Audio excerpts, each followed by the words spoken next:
ஆனா இன்னைக்கு ஒரு சொட்டு தண்ணீர் கூட வரல. ஆனா இதை பத்தி இருக்கக்கூடிய முதலமைச்சர் வாயை திறந்து பேசுறாரா? பேச மாட்டேங்கிறார். அவருக்கு இருக்கக்கூடிய ஒரே கவலை என்ன? திமுக மேல என்ன பொய் வழக்கு போடலாம், என்ன பொய் கேஸ் போடலாம். எங்க தண்ணி வருதோ இல்ல அங்க தண்ணி வரணும். காவிரி சொன்ன. ஆனா இன்னைக்கு ஒரு சொட்டு தண்ணீர் கூட வரல.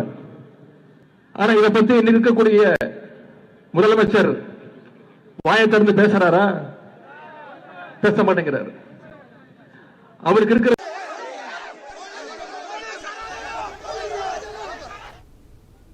రైట్. ప్రస్తుతం మనం ప్రైమ్ లైన్ స్క్రీన్ పై చూసాం. ఉదయనిధి ఏవైతే వ్యాఖ్యలు తమిళంలో మనం ప్రస్తుతం విన్నామో ఆ వ్యాఖ్యల కారణంగానే ప్రస్తుతం ఆయన అరెస్ట్ అయినట్టు తెలుస్తోంది. కావేరీ నది జలాలకు సంబంధించి మాట్లాడుతూ కూడా ముఖ్యమంత్రి శ్రద్ధ వేరే వైపు ఉంది, కావేరీ జలాల వైపు లేదు అన్నట్టుగా కూడా ఆయన వ్యాఖ్యలు చేస్తే అక్కడ ఉన్నటువంటి చాలామంది త్రిష అంటూ కూడా అరిచారు. దాన్ని ఖండించకపోగా సమర్థించినట్లుగా కూడా ఆయన వ్యాఖ్యలు ఉన్న నేపథ్యంలో కూడా ప్రస్తుతం ఆయనపై కేసు నమోదైంది. 6 సెక్షన్ల కింద ప్రస్తుతం ఆయన్ని అరెస్ట్ చేసినట్లు కూడా మనం విజువల్స్లో చూస్తున్నాం. ఈ నేపథ్యంలో ప్రస్తుతం అక్కడ కొంత ఉద్రిక్త వాతావరణం నెలకొంది. డిఎంకే కార్యకర్తలు అక్కడ టీవీకే కూడా మరోవైపు ఆందోళన చేస్తున్న పరిస్థితి. ప్రస్తుతం ఆయన ఏం మాట్లాడారో మరొకసారి వినే ప్రయత్నం చేద్దాం.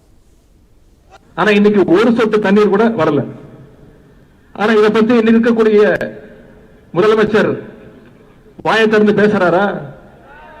பேச மாட்டேங்கிறார். அவருக்கு இருக்கக்கூடிய ஒரே கவலை என்ன?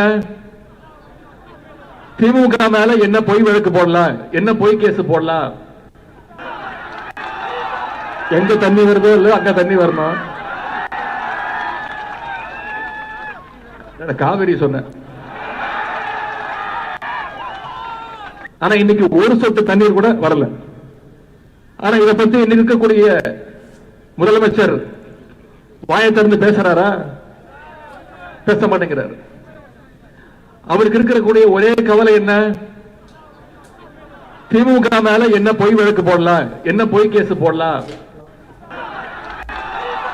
எங்க தண்ணி வருதோ இல்ல அங்க தண்ணி வரணும்.